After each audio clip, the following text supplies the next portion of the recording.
I teach first grade, and I teach in a small rural school, 300 students, K-8.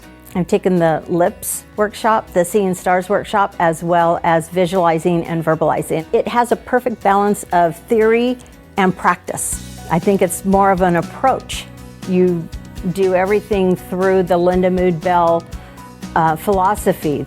You just see the kids' light bulbs go on, and it just goes. You just keep on going with it. It's just amazing the growth you see. It's so worth it.